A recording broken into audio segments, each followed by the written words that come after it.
Welcome, welcome, welcome. It's good to see you all. We're just going to take a moment to let folks dribble in. We have a lot of folks from Massachusetts, and then a lot of folks from around the country, and a lot of folks from around the world. So go in the chat and say hello and tell us where you're coming from. So as we begin, I have to say this is kind of a hoot for me to be able to do this with Bob and Ron.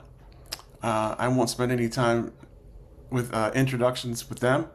You're here largely because you know of their work and know what they bring in terms of their wisdom and experience. And I'm thrilled to be able to do this together. In terms of the structure of the time together, if you're able to leave your cameras on, that's helpful. It allows us to see you.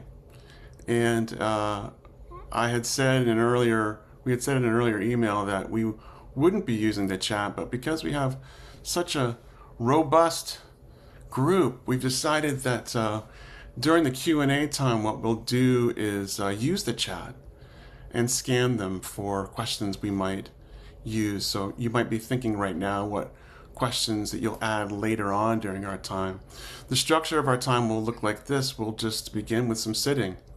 I'll hand it over to Ron and we'll just allow ourselves to arrive in a different way. Then we'll move into some conversation around some questions that Bob and Ron and I have pulled together around this topic of depth psychology meeting mindfulness.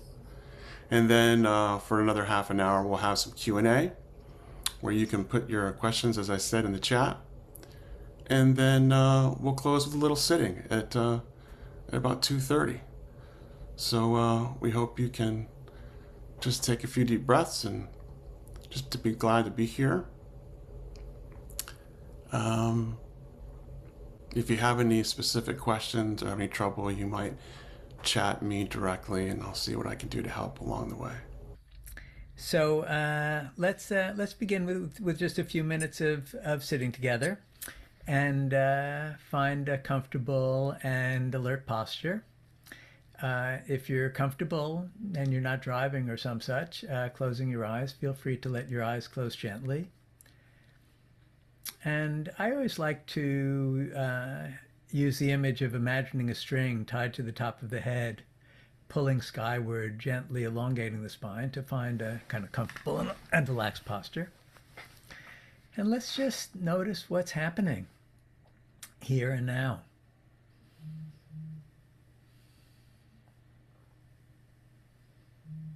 Begin by noticing all of the different sensations in the body.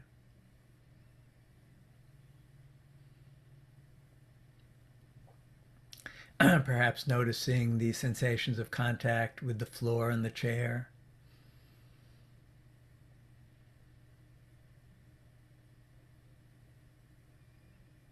Contact with the ocean of air we inhabit.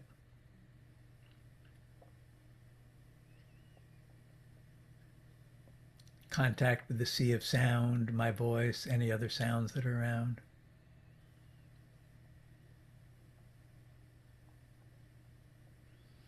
And then all the inner sensations.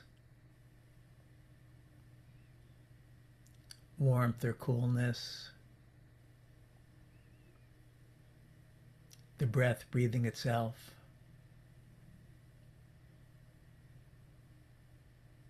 Just gently redirecting our attention from the thought stream where it so often lives to the moment-to-moment sensations here and now.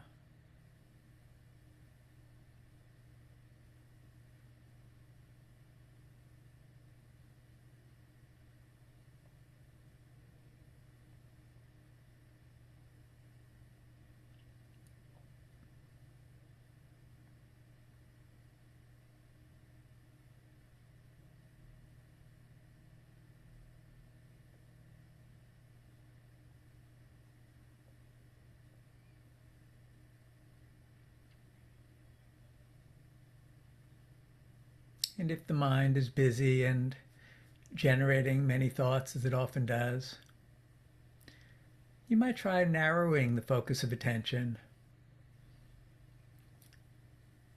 just to the sensations of the breath.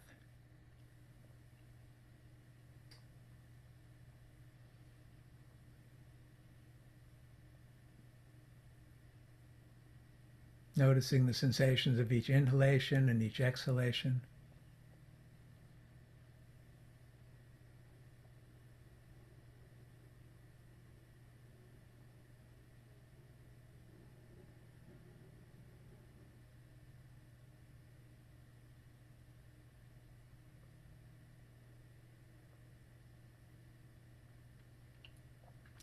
Seeing if we might stay with the breath through its full cycles, from the beginning of an in-breath to that point of fullness, to the end of the next out-breath, and on to the new in-breath.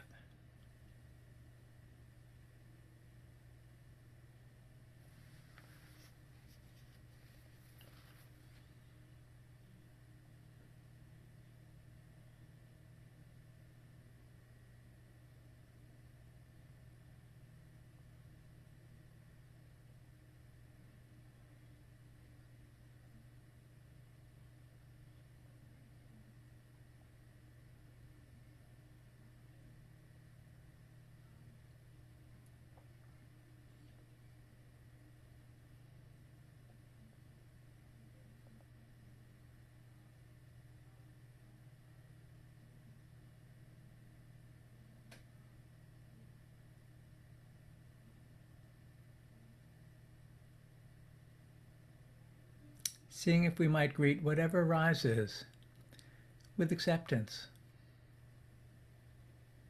even loving acceptance.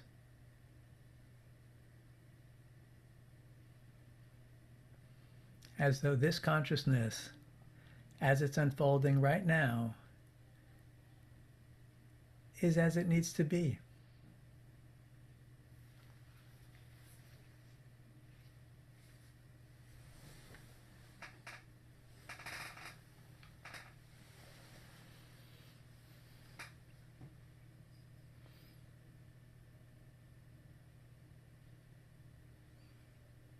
And we can bring this brief practice to a close by just listening to the bell from the beginning of the ring until it trails off into space and can no longer be heard.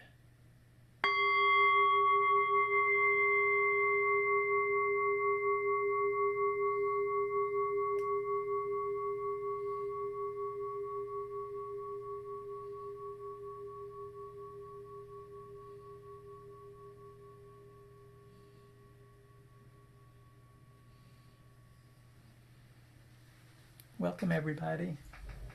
Thank you, Ron. Welcome, everyone. Well, Bob and Ron, it was kind of fun to discover that this conversation is one that you all have been having for maybe some time together in the different paths that you cross. So I'm interested in hearing about that, along with, the title made it easy for me to keep track of the work as we pulled this together with the particular words, enlightenment porn. So maybe we could start with that. Maybe we could start with that. Where has that conversation come from with you two, and what do you think of when you hear that term? Well, enlightenment porn. What are you talking about? Well, shall I say something about where the phrase came from? Sure. So my first Zen teacher, James Ford, um, used to talk about something I think many of us have experienced, which is that you read an encounter, you read a description of somebody's enlightenment experience, and they go on about these amazing mental fireworks and how it's transformed everything and it's out of body and it's interplanetary and intergalactic and so many wild phenomena. And what James Ford noticed was that he would read these descriptions and he couldn't stop reading, but at the same time, they weren't anything like his own experiences. And so they were just sort of these fascinating things that we couldn't look away from. Not that we needed to, but I think enlightenment porn for me calls up that problem of I'll have what she's having, that I haven't had that experience.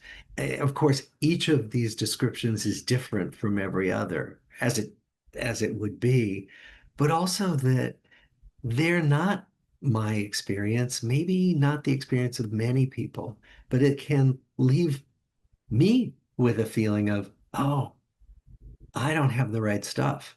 I didn't do it right. I'm not doing it right. And what James Ford would talk about is that this can leave us in the wrong place when we think about practice. That the wrong place would be there's this goal, and if I work really hard for a long, long time and I'm lucky, I'll get to have what that person is having who wrote that description. And so for me, it was a relief because I've never had anything like that. Ron, what does it call it for you? Well, I first heard the phrase from you, and it immediately resonated for me because here I am. I'm now in my 70s. I've been doing these practices pretty seriously and using them as a basic framework for understanding life for 50 years.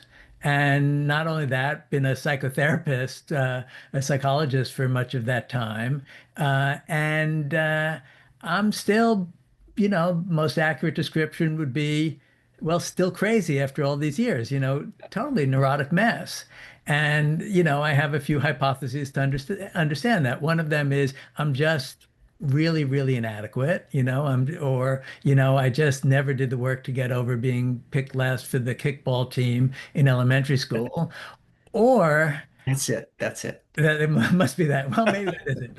Or um, this requires a somewhat different understanding than the idea of rooting out greed, hatred, and delusion once and for all with an awakening experience. So I resonated out of that. And the other thing where it resonated actually relates to something that's changed in my retreat experience over these 50 years. Um, in my early days of retreat experiences, and frankly, my early intensive meditation retreats came after some pretty powerful psychedelic experiences that did create these moments of clarity and transpersonal sense of interbeing that are described in many of these Enlightenment descriptions. And then I would go on an intensive retreat and with really diligent practice, every once in a while would encounter a state in which thought dropped away. There was a sense of profound presence. There was no sense of ego because there was no thought to construct it. And moments of bliss that would open up during that. And I got the idea that that must be the point, right? The point must be to cultivate these states, basically get sufficiently stoned on meditation practice so as to be able to have profound transpersonal experiences. But the problem was that they were quite unsustainable. And as soon as I engaged in regular life, all my old neurotic patterns were quite present, maybe with a little bit more perspective, granted, but they were quite palpable. And again, what are the hypotheses? There's something fundamentally wrong with me, or this is a misunderstanding about how this works. And I'll vote for the latter. And the other part of our title here, which has to do with, depth psychology, is what can we learn from our depth psychological traditions that, tend to modify these images of enlightenment? Because, Freud's idea that, well, if you really work hard at this, you might be able to change hysterical misery into ordinary human unhappiness looks a lot different from free from greed, hatred, and delusion. And, you decide not to go all the way for nirvana because you're a nice guy and you want to be a bodhisattva. So those are the kinds of how can we be nice to ourselves given our actual experience is where this leads me. Yeah, it makes me think of something that I remember you saying, Bob, when I first began sitting with you a number of years ago now. I was struggling, and I thought, I have all these difficult feelings and thoughts. I just want to get rid of them. And you, with this loving, kind of playful, mischievous smile, said and nodded, and said, "Well, good luck with that." Yeah. There was an interview with Ezra Klein that Mark Epstein, I know, is a friend of yours and a friend of the Institute. Ezra had asked him, so what difference has it made? And Mark just looked at him and says, "Not really anything. I'm kind of the same guy." But then he finally did say, "Well, I do have peace of mind." So that's that part of the mindfulness or the stress reduction piece. I wonder if you both or could take turns riffing on what is it you mean when you're saying depth psychology, and for even those who might not be familiar with mindfulness-based stress reduction, what do you mean by that on the other side of this Okay. dialectic? Yeah. Okay. Well, let's separate because depth psychology is a whole different endeavor, right? From this kind of spiritual practice. But Mhm. one of the things I wanted to come back to, like Ron, you had talked about, you would have these experiences and then you'd be yourself. You'd still be yourself. And one of the things that, I think many of us have experienced is that we have these kind of awakenings, openings, whatever we want to call it. Could be very small, could be big. But in Zen, when Zen students come in to see me as the teacher now, or when I did this as the student, and I would bring in an experience, the first question you get asked is, and where is that experience now? And of course, that experience is gone.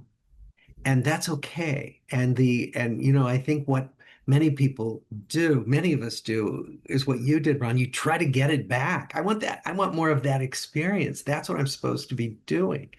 And the teaching is that's not where we want to get stuck. That really what we want to do is have the memory of those experiences that we can touch back to as we live our lives. And so really the key is how do we, any little opening we've had, how do we integrate it so that it really shapes how we see ourselves in the world so that we're less likely to do harm to ourselves or other people. And one of the things we know is that people who've had profound enlightenment experiences can be horrible human beings who do a lot of harm, including spiritual teachers. So I think that for me, the real key is the difference between some big fireworks experience and really integrating a new way of looking at yourself and the world into how you live your life every day. So I just wanted to name that so we don't get away from it too far. And I want to come to your questions in a moment, Sean, which are really important. But just to resonate with that, what shifted in my retreat experience over the decades was the shift from the idea is to get stoned on meditation so as to have repeats of these blissful, high transpersonal experiences to the idea is to learn how to accept whatever state is arising Yeah. in the moment, whether that be pleasant, unpleasant, or neutral, or frankly, whether that be something that feels super enlightened and egoless, or feels like a total self-centered, insecure, neurotic storm. That, how to try to greet both of those with something like equanimity. And of course, I prefer the latter over the former, but how as much as possible to open to the former. And the super important thing Bob's talking about, because I've been involved a lot lately in the world of psychedelic assisted psychotherapy, which has many, many synergies with mindfulness practice and Dharma practice. And everything's about integration, as Bob's saying, okay, I've had some kind of powerful experience. How do I show up as a more ethical, kinder human being based on this? And my friend Jack Cornfield, he's got a book with a title that should win a Pulitzer for the title, which is After the Ecstasy, the Laundry. Love. How are we going to do the laundry? That's critical. So I'm glad we've talked about that. But Bob, do you want to comment on the relationship of since you've got your foot clearly deeply in both paths of sort of depth psychology to uh, at least Yeah. Zen path? Yeah. Well, they're really different. I mean, it's no accident that there are so many of us mental health types who are drawn to spiritual practices and meditation. That's no accident because there's so much overlap, but they're really different. Like one of the things I've had to do, so I'm a psychoanalyst, and my real expertise in psychiatry is doing depth psychology, is doing insight-oriented psychotherapy. And what I had to learn to do when I was in training as a Zen teacher, I had to learn to distinguish between those little Zen interviews and what went on there and sitting with a patient for 50 minutes.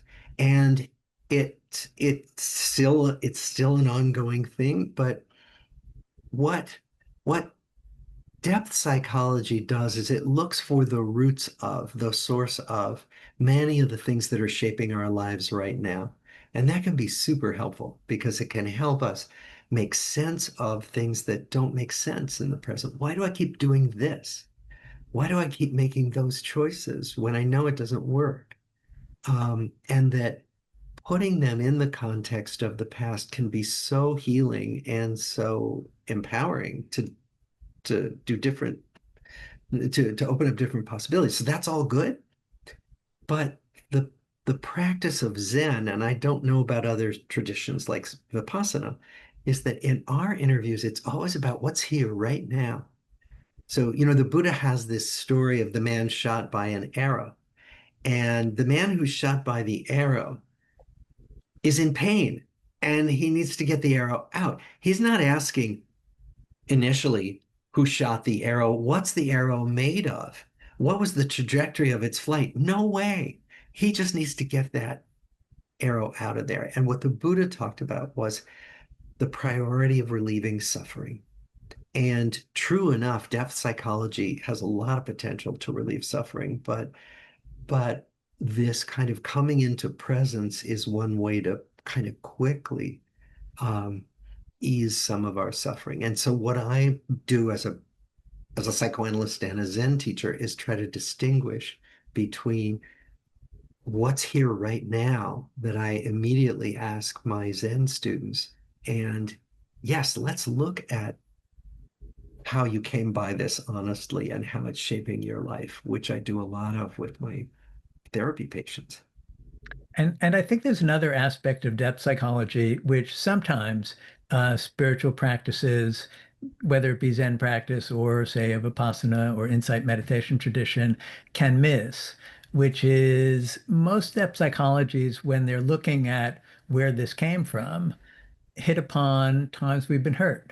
They hit upon vulnerabilities. They hit upon moments of weakness or shame or sadness or fear, and they bring us in the holding environment of the therapy relationship to be able to be with those very difficult feelings that are usually eschewed. They're usually pushed out of awareness, and that is very powerful and important work. And while one can certainly use mindfulness practice to do that, it's often not used that way. It's often used to, you'll hear from Buddhist teachers, don't get caught in the story.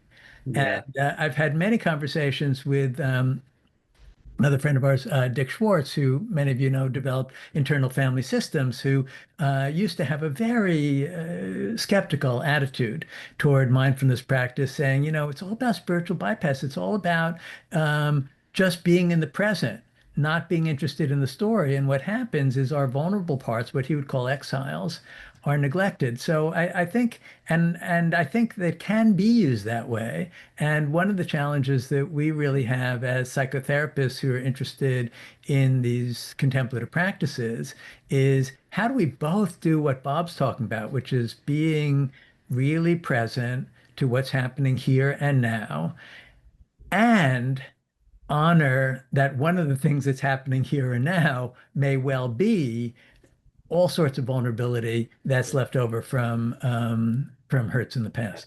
Yeah. Mm. What you're talking about reminds me that this is where I think there is some really important overlap between depth psychology and a mindfulness practice, which is that both if if we allow ourselves and if our teachers allow us to, that the experience of intense emotion can be lived with, tolerated, investigated in both domains. Like we've all been with people who are sitting in therapy and are feeling things they don't want to feel, and we make it safe when we can for them to experience those things, and really new things open up as a consequence. And what kind of happened in mindfulness? Sometimes on retreat, I would go in with this just overwhelming sadness or rage, and one of my teachers would just sweep it under the rug and say, "Don't get caught in the story." But another of my teachers would say, like, I came in one day enraged, and he said, "Bob, go back out, sit on your cushion, and become the Buddha of murderous rage." And it was like, what? But I said, okay, so I tried it. And if you really stare your intolerable affect in the face and look at where do I feel it? Where is it in my head? Where is it in my chest and my belly? It it it arises, it passes away like everything else, and there's something so healing about being able to see that nothing terrible happens, and the next breath happens, the next moment happens. So anyway, it's a way that I've seen there can be overlap between these two disciplines that we're talking about. Yeah. Well, and Sean, you brought up another pitfall, right? That's it, and it was kind of built into our title here. That's at the other end of the continuum. One pitfall is, don't get caught in the story. Where everybody's part of everything anyway. It's all about interbeing. Don't pay any attention to what's bubbling up under the surface. But another way that mindfulness practices can get us in that trouble is when they're seen as basically a natural benzodiazepine. When John Yeah. Kabat-Zinn snuck mindfulness practices into the medical community by calling it mindfulness-based stress reduction, that took off, and many, many people that quote use mindfulness practice, they're really using it as a benzo. The idea is, okay, I'm agitated, I'll follow my breath, I'll calm down. And they're thinking of mindfulness practice as being like yogic breathing, the sort of standard 4-7-8 pattern of breathing, the things we do to create more parasympathetic activity and diminish sympathetic activity. And yes, there is a role for concentration and there is a role for calming ourselves sufficiently. But what Bob's talking about, sitting on the cushion and being the Buddha of murderous rage, that's not stress reduction. No. That's quite something else. In fact, our nervous systems are quite stimulated in that moment, and yet that's a very interesting application of mindfulness practice. It's like the way Marshall Linehan would use it in DBT of developing what you would call distress tolerance. Like, can you hold the ice cube? Can you sit with the intensity of wanting to murder your former friend? And That's very interesting. And so we can err on either side of the continuum. Yeah. Yeah. And one of the things I'm so curious about with both of you is what that might look like in the context of a therapeutic relationship. What does it look like for me, for myself, or what does it look like in the work I do with someone else? Which Both, both. both. Ron will answer that question for us. Well, I actually just had a session just before this that at least serves as a little bit of an example of what it looks like in working with someone else. Um, so here's a guy whose son ran into some trouble, and unbeknownst to my patient, who's the dad, he barely finished his semester at college because he got into a romantic relationship that really threw him, and he kept this secret from his parents. And the dad learns about it and is, deeply upset about his son's suffering. And the dad's having trouble sleeping. He's really upset that his kid has had such a hard time. And without teaching meditation, I said, well, just take one moment and just close your eyes for a second and see if you can notice, what is the feeling about this that feels so unbearable? And he did it, and you could see him kind of shuddering and say, it's just, you know,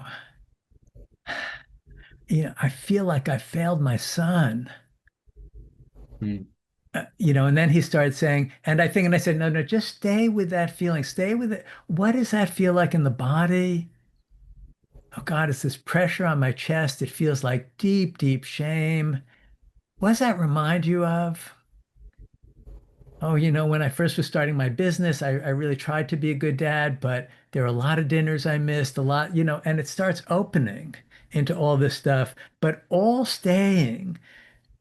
coming from the fountain of just being with this sensation in this moment that's right here and noticing the impulse to turn away from it and redirecting the attention to come toward it. To my mind, that's mindfulness practice meets depth psychology, right? It's about seeing it's a sensation, seeing that a feeling is just a feeling, but using the power of redirecting attention to be able to actually stay with it, be in the present with it, and open to something that allows it to eventually transform, even though that's not on the docket right away. Mm. And one of the things I appreciate about that, Ron, is that in doing what you did, you don't really step out of your role as psychotherapist into a role as meditation teacher. You didn't. You just said, just stay with this. Just see what's the feeling right now. And that, of course, we do as psychotherapists as well. But the temptation for me sometimes is to say, let's switch into a different mode where I teach you to meditate. And that for me has doesn't go well. Like I don't do it because the few times I've done it, it really muddies the water. It blurs my role with somebody. So I think what you're describing is exactly the way I when I'm doing things that I want the way I want to do them. That's exactly the way I try to bring mindfulness into the therapy work. Do you want to try the other part of Sean's question, which is how you work with it personally when Oh yeah. Okay. I mean, a lot of it, we got taught to pay attention to countertransference, and I still do a lot. Um, and and I've learned to trust more and more my gut. And my gut involves physical sensations. And so I think what I've done more of because of my Zen practice is paid more attention not just to the emotional and the cognitive results of feeling something about a patient, but really the where is it in my chest? And sometimes I've been able to identify that, yeah, actually I'm feeling suffocated. And it turns out it happened with a man who was uh at times almost suffocated by his father, literally. And so I realized that it was no accident that suddenly I was coming to have a resonance with that in my body, not Mm. just in the cognitive and the emotional realm. So I think that's a place I've moved to in dealing with my own reactions and learning about my own reactions. And Bob, how important would you say identifying the story in your own life is in that process? For me or for Yeah, for you. And hmm, certainly, in a sense, when we identify it for ourselves, we're doing out of service and care. But I'm wondering at, the stage that you've been practicing these things for a long time, have you found it's still important to sort of tease out these stories as the relationship with the stories changed? my own stories. Yeah. Totally, totally. And in fact, they still come back to bite me. Like I think, I ain't doing this for 40 years. I know my own story. I was in analysis for so long. I know it all. And then suddenly it will just blindside me. Oh my God, here I am back again with my mother doing this thing, when I least expect it. And so it springs eternal for me. And the need to kind of pay attention. Um, is always there. I never get beyond that as a therapist. Yeah, there are two lines that I find that I've come across that I find deeply reassuring and illuminating for that, noticing these patterns in ourselves. One of them is, you think you're enlightened? Go spend some time with your family. Yes, I love that. Um, Yeah. and another one is, excuse me, Dogen, who was, you would know, it was 11th century, 13th century. When was Dogen? Do you Um, recall? I think 13th century, but I'd have 15th to century, look it sorry. up. 15th. Anyway, Dogen, a great Zen master, the whole school of Soto Zen came from his teachings, and he was being interviewed later in his life, and you've been a great master. You've had all these decades of personal practice, teaching others, all this wisdom. As you look back over the arc of your life, what stands out? And he said, "Oh, it's been one mistake after another." Yes, yes, yes, absolutely. That is so important. There's so much to learn from that. Absolutely. We talk about in Zen, we talk about life being 10,000 mistakes. And we joke that that's a gross underestimation. But yeah. We haven't used a word yet that I'm curious about tossing to you, and that's the word spiritual. It's sort of, on the one hand, very much embedded in what we're talking about, and we're also aware that we all work in a world that's kind of allergic to that word. So, in some ways, seeing oneself on a spiritual path can be helpful, and then seeing oneself on a spiritual path might not be helpful. I wonder if you can riff on that, each of you. So, first of all, I was raised Jewish and I never bought the Old Testament stuff. I just couldn't do it. I love being Jewish and I love the food and the holidays, but just couldn't do the theology. And so I didn't want anything to do with spirituality or religion. And when I started practicing Zen, I would just assumed this was just like a philosophy, right? But I was deeply involved. And at one point, in a Dharma talk, they said, well, and so we're here with our spiritual practices. And I'm like, what? This is a spiritual practice? Um, and because it was sort of like the air I breathed, my understanding of spiritual practice is it's any practice that helps us look at the big questions of life and death and being a human being in the world. And that any practice that asks us to take those big things on is a spiritual practice. It could involve religious ritual. It could just be a less ritualized form of spirituality.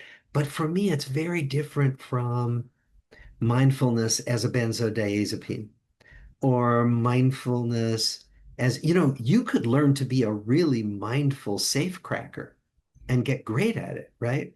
If it has no ethical dimension, if there's nothing about what does it mean to be in a world with other humans and how do I want to be with them?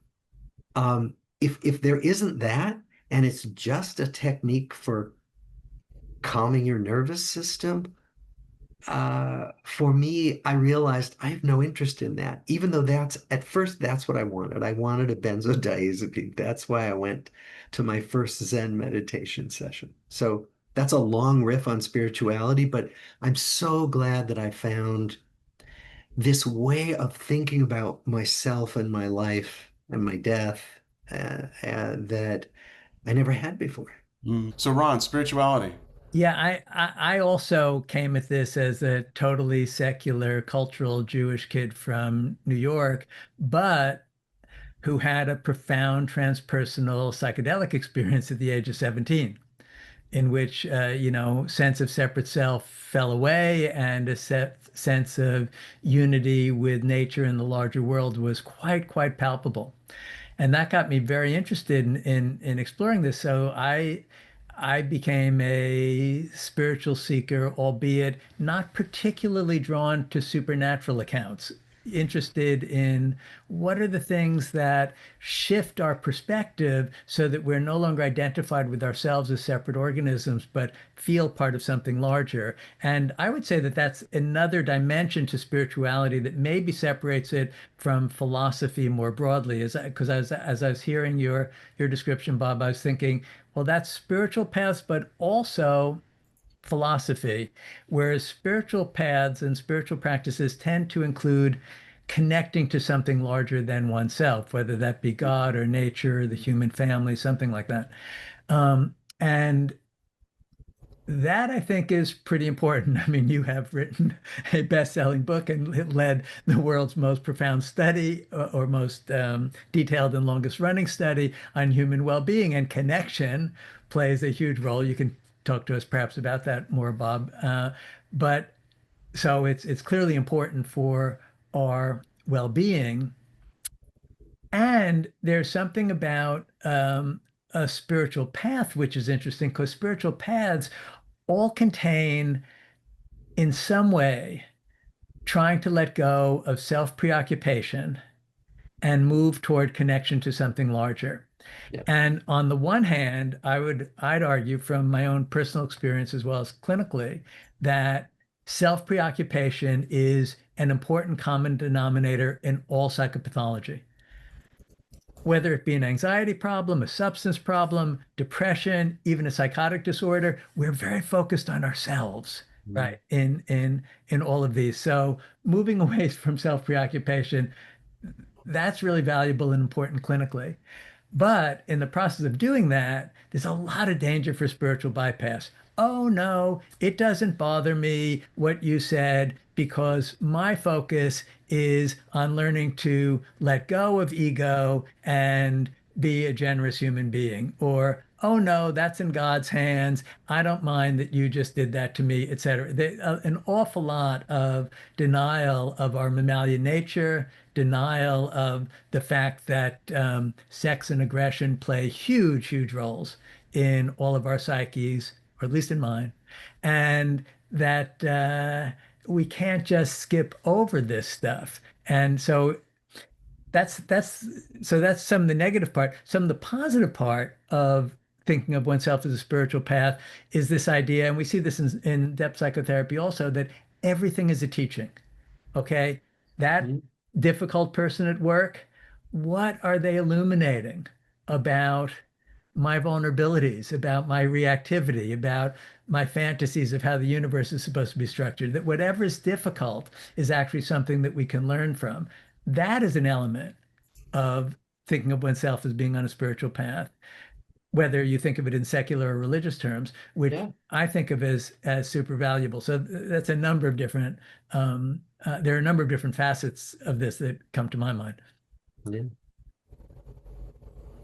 So the questions, thanks, Ron. The questions are coming in. There's a few more. Another invitation just to ask a question or make a comment.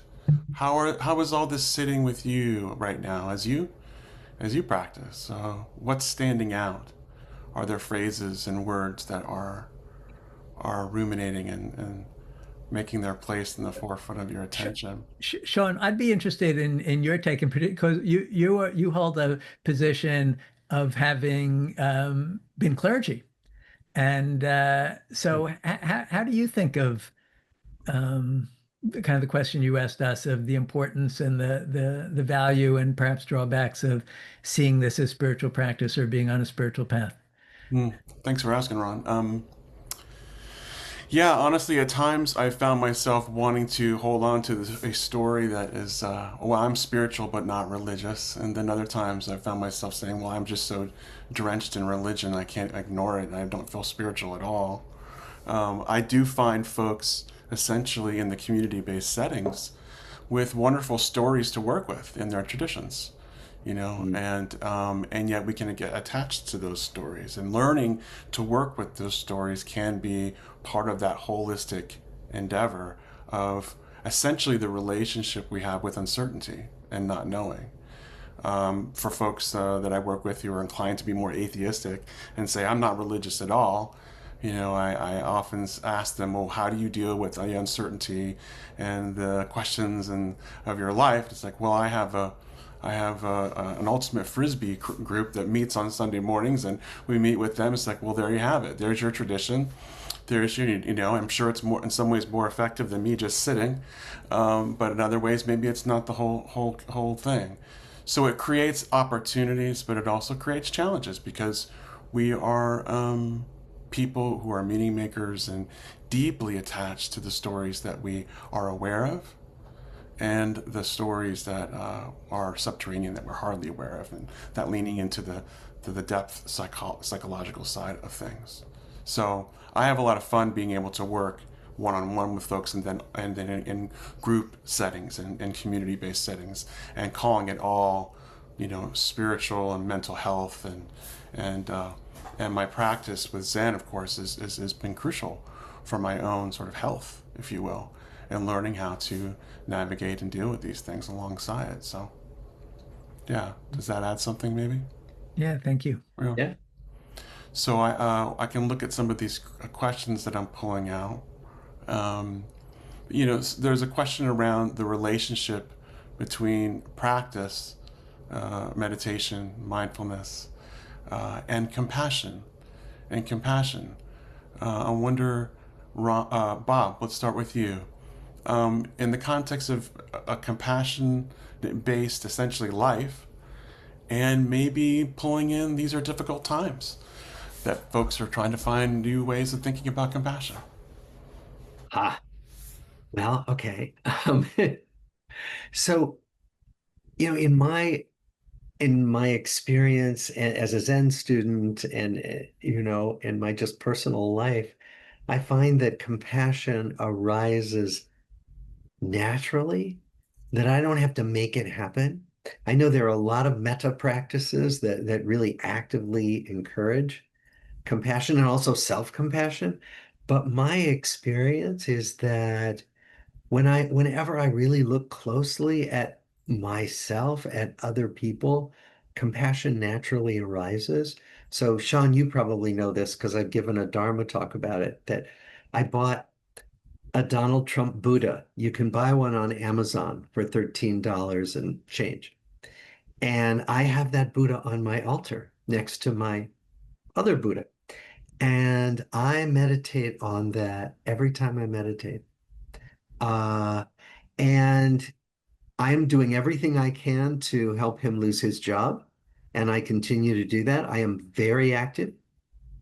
But what I try to do is come to a place, especially with people who inspire such rage in me, people who I feel are doing harm.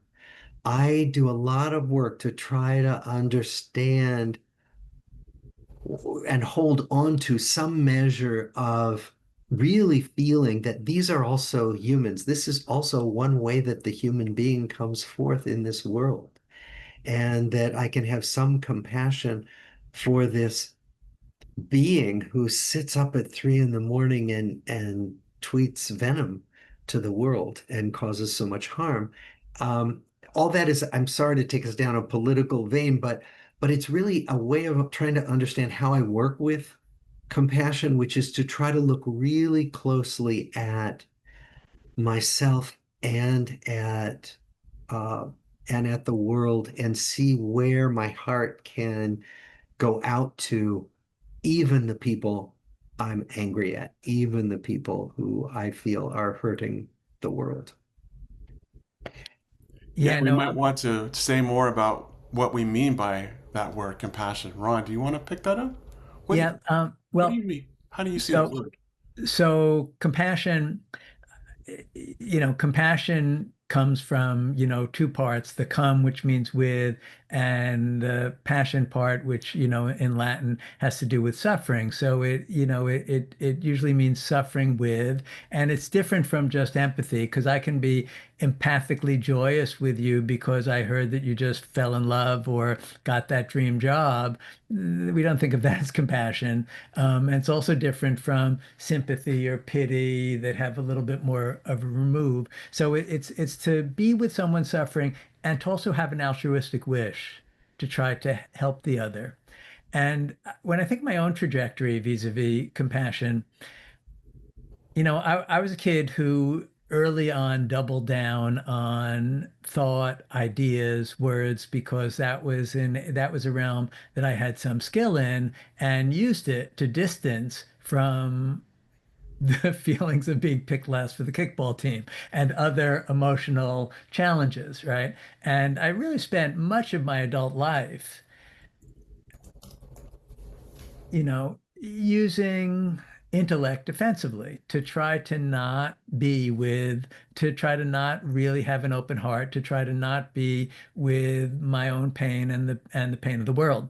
And my own life trajectory was kind of paralleled in many ways by what we see in how mindfulness practices came into the West, where they came in with a lot of emphasis on concentration and attention and acceptance, but not love, not compassion, not open-heartedness.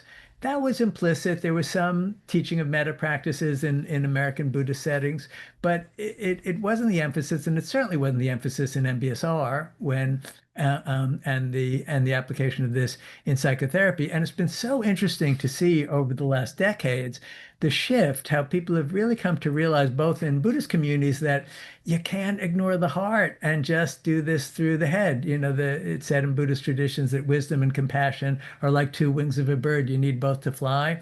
Well, the compassion wing is getting increasing attention. I think this also has to do with gender differences and who the teachers are. I think there are more women teaching. I think they have traditionally had more access to this. And I don't mean to be binary about gender, but people who identify as feminine have more access to this, and it's just really interesting to me to see really how important they both are, and how either can be a doorway. We can enter into these practices either through the wisdom door or through the door of an open heart and love and compassion. And they both lead to the same place, in that we can have a kind of falling away of self-preoccupation, either because we get it, that we're all interconnected, and we get it that all our foolish, narcissistic striving to try to build ourselves up, to feel better about ourselves, is silly, is alienating, doesn't work for us, doesn't work for others. We can get it intellectually, or we can just learn to love more.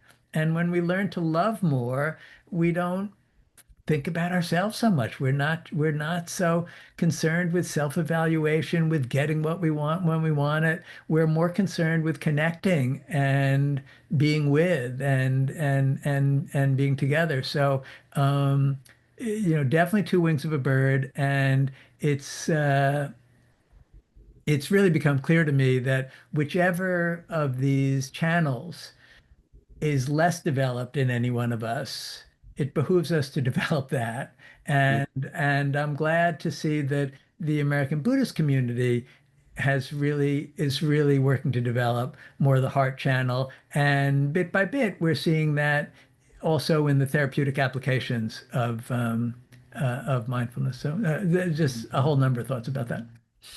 Yeah, Brenda has offered a comment about compassion that feels helpful. She's noting she appreciates the Trump Buddha, and she says many of the clients I see seem to have absolutely no compassion in their everyday lives, and it's a big part of her practice to teach compassion, to let each of her clients know that it's in their nature to cultivate it. And how to do that is something I always want to learn how to do better, she says.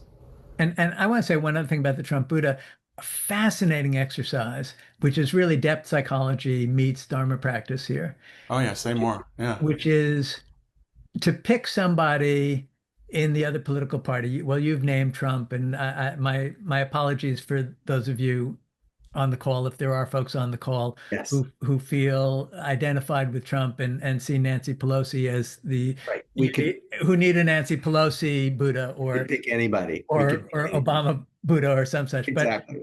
But sorry, the call's originating in Massachusetts. What can you do? Yeah, really. We're victims of our cultural context.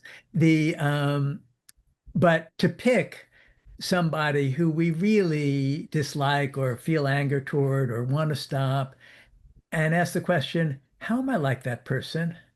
Mm. How does my heart and mind Yeah, regularly generate the kind of impulses that I'm condemning in them? And for me, I mean, okay, Trump would be the Buddha I'd put up there too. Oh my God, the ways in which the inner Trump manifests, they're infinite. absolutely. The thousands of times that, I attach to some kind of narcissistic aggrandizement to compensate for some feeling of inadequacy. Like this is like every other minute, a little bit of this arises in Mm. consciousness, or the wanting to be recognized, or the wanting to be liked, or the wanting to be popular, or for my stuff to be seen. I mean, all these kinds of impulses are arising constantly. And sadistic impulses also, although I hope I don't act on them, but nonetheless, Yeah. it's very interesting Oh, exercise. and Ron, as you're saying, one of the things I find, and I see this always in my therapy cases, but also in my life, that it's often the things that bother me the most are the things that I struggle with, right? Absolutely. So, I've wanted to be the best.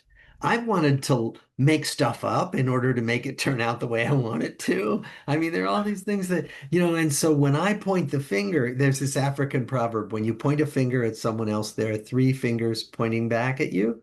And that is so much the case with me. And I think you're absolutely right to say that that may be a way in for us when someone feels so other you know and that I think is also helping me with a whole swath of people who think so differently about life in the United States than I do. How do I get to a place where I can see why I am wanting to keep them at arm's length? And I can find that in me. I know what it's like to feel left out. I know what it's like to be angry at people who think they're better than I am. I know, I can go on and on, knowing what knowing what it feels like. And so it's such a helpful route into finding compassion. Yeah, and this is such an interesting um, confluence of mindfulness practice and depth psychology, because if we're really attentive to what's happening moment by moment in consciousness, we notice all this stuff that you're describing and that I'm describing, and we start to notice. And if we're really practicing acceptance or trying to, we notice all these shadow elements. We notice all these things in ourselves that we're embarrassed about and we really don't like. And if we're able to hold them with loving acceptance and understanding, even if we are trying to choose not to act on them, then when we see it in the other person, we're less likely to project all that stuff onto the other, and we're less likely to other them, and we're more likely to see them as another struggling human being. So, and it requires the depth psychology part too, because if we're just going at it with, I'm above the story, I'm spiritual, I'm not self-referential, and I care about the well-being of all sentient beings without noticing all the other shadow elements, we're going Right. to project them out. We're not going to be able to Exactly. really, really empathically and compassionately see the other person. Absolutely. And I just saw in the chat something that's important about what you say, which is that if we know ourselves in this way, we're so much less likely to act on it. Um, in Zen, we take four vows. Every time we sit, we chant the four Bodhisattva vows. And the first vow is beings are numberless. I vow to free them. And everybody says, wait a minute, vowing to free everybody, to save everybody? Are you nuts? But really, the idea is if we do this work on ourselves, if everybody did some of this kind of work on themselves, there would be so much less acting out. There would be so much less spewing of our suffering onto the world. And that's so that it really is about saving all beings when I sit and know my own horribly messy heart and mind. Mm. Ron, you mentioned something that maybe we could drill down on, which is practicing acceptance. Practicing acceptance. What do you mean by that? What does that look like to practice acceptance? Well, on the on one level, it's noticing every time an aversion response arises and seeing if it's possible to relax that. So when when I notice any one of a million shadow elements that I don't like in myself, starting to come, and I go, "Ugh, no, I don't want to. I don't want to look at that. I don't want to see that. I don't want others to see that." To just going from this constricted posture to like, okay, so what is that? You know, what is that, fear of being left out? What is that desire to be recognized? What is that? And how has that been stimulated or triggered throughout the course of a life? So it's partly just going from this to this. But it can go beyond this. It can go to this. It can actually become a loving acceptance, Yeah. which is a sense of, well, of course, sweetheart, you're just an old mammal who's been through all this stuff, and you have a nervous system and an emotional response system and a history the same way all other people do, and of course, there's that arising. It's okay, sweetheart. It's I joke and I say the missing element in the early practice of mindfulness as it came to the West was the Rogers, Carl and Mister. It was we were missing Carl Rogers' sense that, of unconditional positive regard and profound empathy for resonance empathy for what's happening. And Mr. Rogers saying, won't you be my neighbor? You're okay, sweetheart, just the way you are. That's what acceptance ultimately, I think, feels And like. and the cardigan sweaters, I would add. But what about there are some things that are just unacceptable? Bob, can you say something about that? I mean, you're alluding to it in some of the stories you're telling about your own life. Some things are just unacceptable. How do I accept the unacceptable? Right. How do I accept the unacceptable? I can accept it or not. I mean, you know, I can refuse to accept gravity, but gravity's going to operate regardless. There are going to be unacceptable things in the world. There are going to be people who commit actions that I will never, ever, ever be able to accept. Um, and that's just part of what is. And I think that's one of the things that this practice has helped me with. I mean, what if this is our time for the earth to burn up and humans to become extinct? Well, then that's what's going to happen.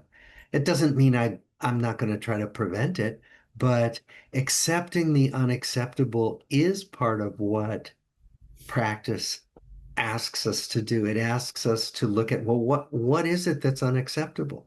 I mean, what is what is. So be it. That doesn't mean we're passive about it, right? And I keep adding that. I keep saying, but I'm going to work to do things to reduce harm, right? So I'm not just going to sit and contemplate my navel, but I'm also trying to hold the possibility that all these unacceptable things are just the way the universe is evolving, and this is the time for it. Mm. You see this in Buddhist scholarship all the time, these kinds of paradoxes, right? Samsara, meaning the illusions we're caught in, and nirvana, which is seeing things as they are not separate, they say. Right. And how can that be? How can you accept the unacceptable? But there are paradoxical elements that don't work well when you try to put them into words. But actually, if we can relax into it and not hold too tightly to one construct or another, we can hold both. We can hold that I'm going to work as hard as I can to change this, and I'm going to know that the universe has always unfolded as it does, and rarely has an individual person been able to make much difference. Right. Right. I'm aware that both of you have done a fair amount of supervising over the years, and Ron, one of your former supervisees, is saying nice things about you in the chat from I think from some time ago. Tell me about your experience with how this conversation has shifted, maybe particularly in the context of supervising younger, new clinicians. I'm aware that, like, once upon a time, mindfulness was not at all on the curriculum in these training programs, and now it seems to be at the center as we learn things like DBT, CBT, ACT, all the acronyms, you know. So tell me about that, and Ron, in your supervisory relationships, how has that conversation changed, and how does it work? How does it work itself into it? The biggest change in conversation, and this is one very relevant to our topic, and I'd be interested in Bob, your perspectives on this as well, is how shall we posture as supervisors or as Zen teachers for that matter? Shall we posture representing our best self in the sense of, this is what one should do as a therapist, and this is how one would have a wise and compassionate perspective on things? Or should we posture with much more self-disclosure than that and talk about the actual experience of being a psychotherapist? My actual experience of being a psychotherapist, for example, is entirely dependent on the last session. If the last session went well, it did go well. That session with the guy I just described with you, and I thought, and he's a very bright guy, and he's a kind of fancy person who's been in positions of power. And I thought, hey man, I did a really good job Mhm. with this guy who is very sophisticated himself, drew on so many different things. I was genuine, it was present, it was helpful to him. I could see him both learning and growing and being emotionally transformed. All these years of studying and practice as a therapist, they've really yielded something. And then there'll be the next session where the person's there with a current problem remarkably reminiscent of their presenting problem 15 years ago. And it's like, I know I shouldn't, I don't have what it takes for this. I'm too disconnected. I'm too intellectual. I should have been a mechanical engineer. Should I share that with supervisees? You can see what I've decided to do. I do share that because I think it is super helpful for us to let each other know that it is okay to be a struggling human being, whether you're in the role of Zen master, let's see if Bob agrees with this, but whether you're in the role of Zen Oh, master, oh yeah, psychotherapist, yeah. supervisor, parent, whatever it is, there is a certain role for being authoritative sometimes. And I think we can talk about that, right? When do people need the holding that comes from, I have experience with this, I've seen people in this circumstance, this is what we can do? There's a bit of a role for that, but I think there's a huge role for the other, for risking honesty. And that has shifted over time as I realize I'm not going to get much better at this. Might as well tell people, how far I got in 50 years of it. What the hell? Maybe they'll feel less ashamed themselves. Yeah. Yeah. Well, I totally agree, Ron, with that perspective. And, in my own experience of being a student, particularly when I was in training in psychiatry and in psychoanalysis, there were supervisors who really held themselves out as, here's what pure work is like, and here's what best practices are like, and this is what we're going to teach. And there was many of us as students were left with that feeling of this person knows and I don't. And I don't know how I'll ever get to do this kind of work because I don't know how to be as smart as this person. And I think that my own predilection is to be very clear that what we're doing is not rocket science, that it's very explainable in plain language, that we get lost and that that's part of the process, that all those things, rather than there being something really um, out of reach for most of us in this kind of work, including in spiritual practice and even in including spiritual teaching, certainly in doing psychotherapy. So I'm kind of I actually don't. I often bring in people to teach residents where I teach at Mass General, and I usually don't bring in the teachers who leave residents with the feeling of, I know and you don't. That I don't go there. Yeah, and Bob, you're talking about something that's so important. And Sean, I'm really glad you brought the sort of therapist development supervision question up. Each therapist is unique. Each therapist is the result of all the factors and forces that brought them together to be this particular organism at this particular time in cultural history from their particular family with their particular strengths and weaknesses. And it's not like there's one right way to do this at all. It's about doing what we can to be a little saner ourselves if we can be, and then showing up as that organism in the room to try to connect with the particular people we're connecting with. Because, what you're talking about, Bob, is so important. You can spend an entire lifetime in the psychotherapy biz feeling like an imposter because we don't know what we're doing most of the time. It is, as you were just saying, a very iterative process where we're constantly making mistakes and learning from them. Mhm. So a related question that's coming up for me, it reminds me of an article, Bob, that one of our friends from our sangha gave to me. Do I need meditation and do I need therapy? So maybe flipping my role as someone who is in therapy and gets therapy. How do I know when do I need meditation or do I need therapy? How would you approach that, Bob?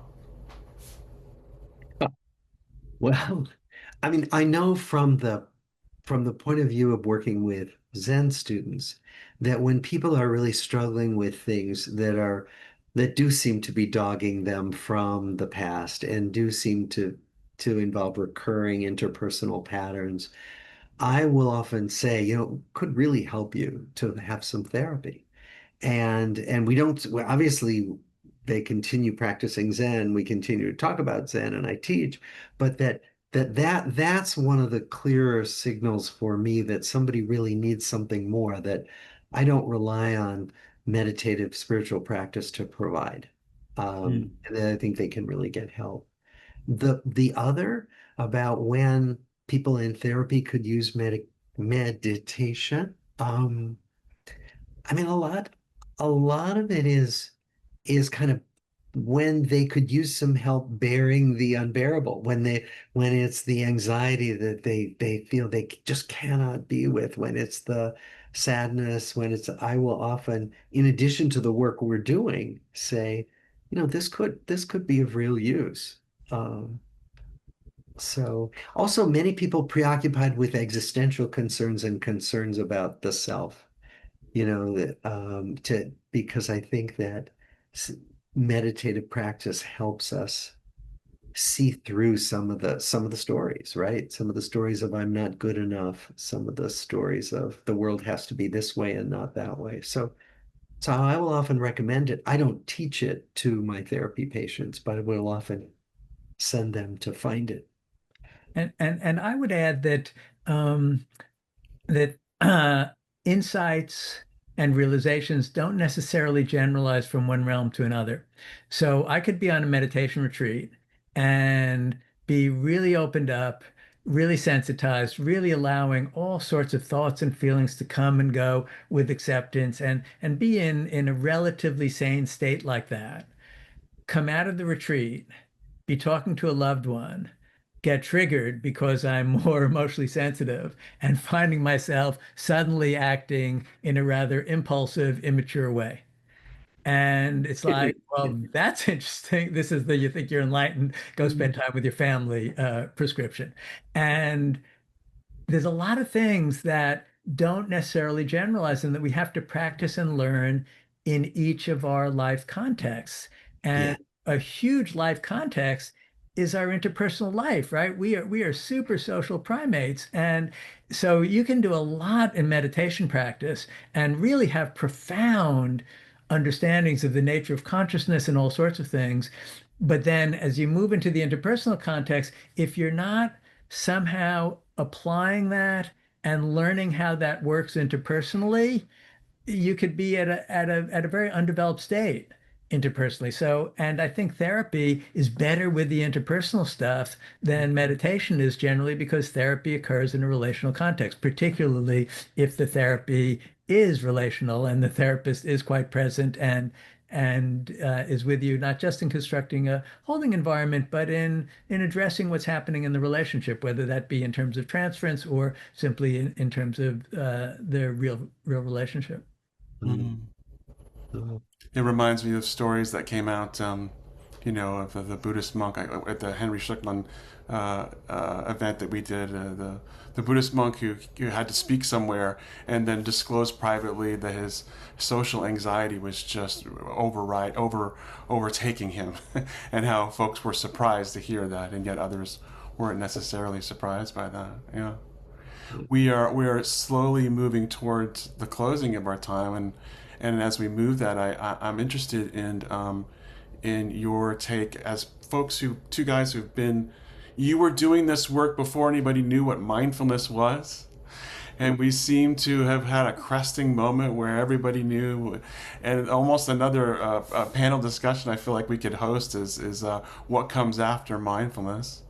Where do you think we are in this conversation around the integration of psychotherapy and mindfulness, and how are you both engaging in that work?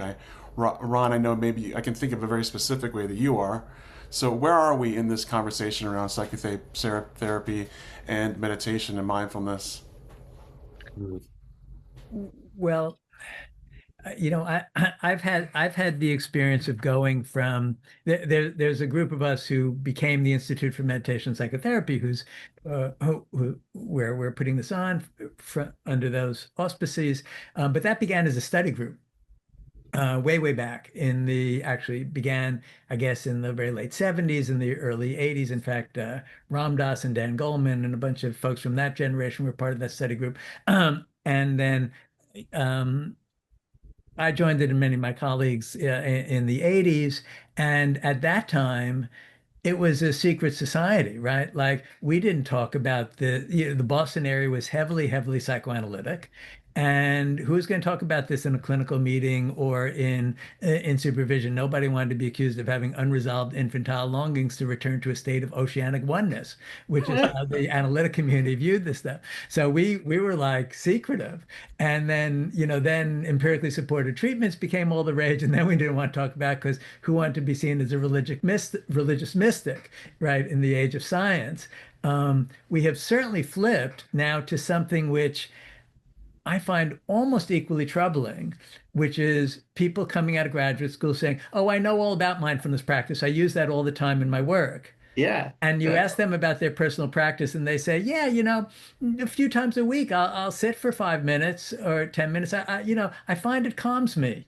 yeah, And I realize that because it's become mainstream, people have no idea its potential for really transforming consciousness in a very positive way.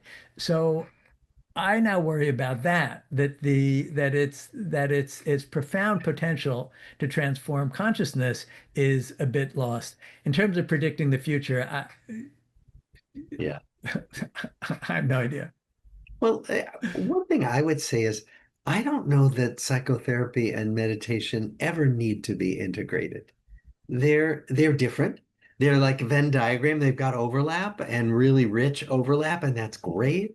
But many people will never ever sit on a cushion and meditate. They can't stand it. They don't want to. And I say to those people, don't. You shouldn't. Find your flow, find your happy place elsewhere in your life, right? So similarly, there are people who never want to do anything like psychotherapy. God knows, not insight-oriented psychotherapy. And so I think what we do is we sort ourselves. I mean, look at people who are nuts enough, like Ron and me, to take deep dives into both.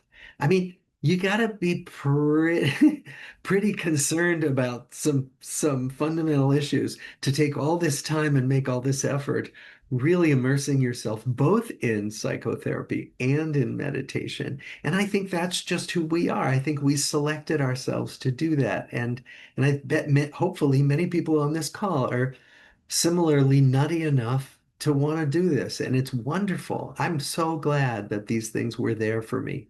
But I really know that they're not right for probably most people. And that's okay. I'm okay with that. I just want to say that. Hmm. I love that, Bob. Thank you. And I'm very grateful that both of you have continued to make yourself available to me and many others like me who are trying to, wade into those deeper waters and want to. Where we've come towards the end of our time, and Ron, I'm going to hand it to you in a moment to maybe close us out with another guided sit. Before we do, Bob and Ron, would you both individually, how would you invite folks to continue to be engaged in your work and the conversations and where you're investing yourself these days? Bob, why don't you start with you? Well, first I'll make a little pitch for the Institute for Meditation and Psychotherapy, in which Sean is quite active, and I've been for a long time. And you may have seen in signing up that this is also as a fundraiser for the Institute. So if you were so moved to do a little donation to support, it's basically so that the teachings of the Institute can be disseminated more widely to people who would need scholarships or things like that to take part in our training. So please consider that. I will make that pitch. Personally, I still have a lot of fun teaching and talking to people about these kinds of things.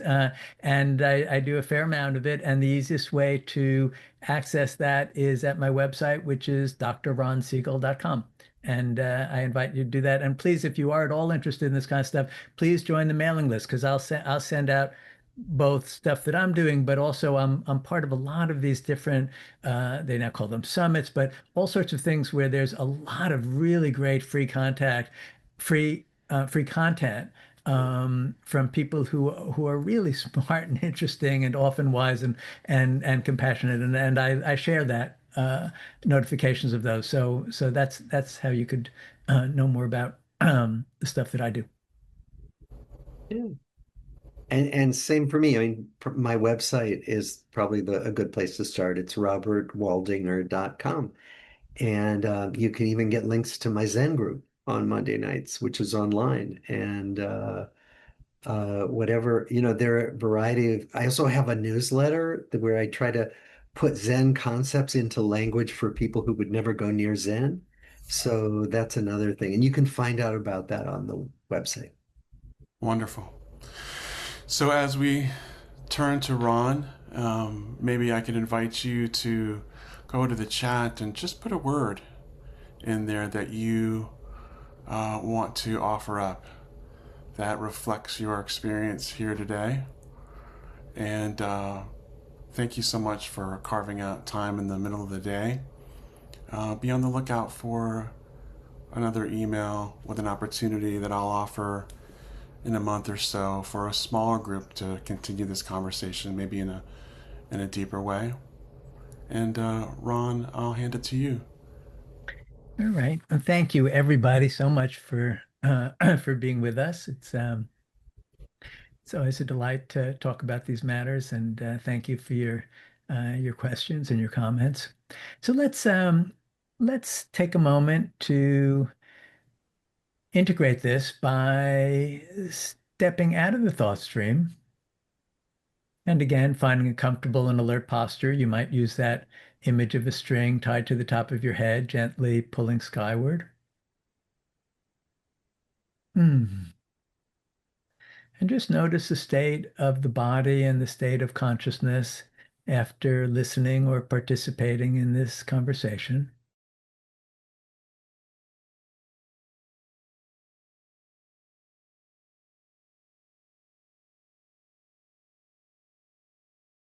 Maybe noticing the breath still breathing itself.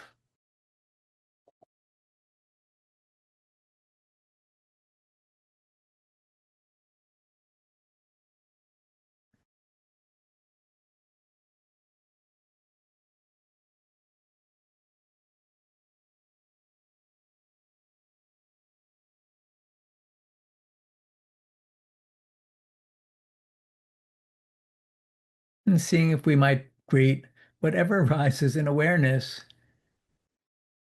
with the loving acceptance of Carl and Mr. Rogers.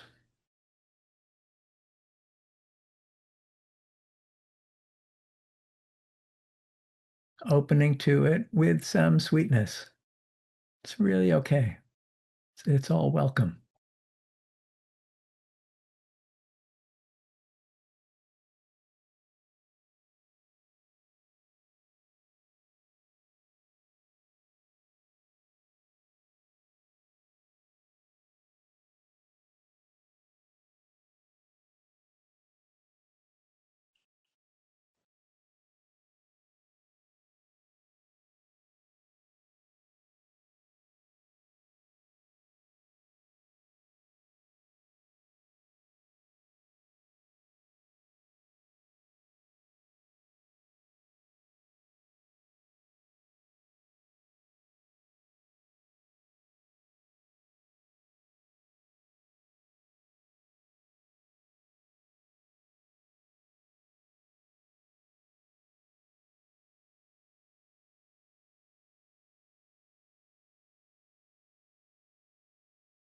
Allowing whatever thoughts might arise to come and go and come and go.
And bringing this to a close, we'll again listen to the bell.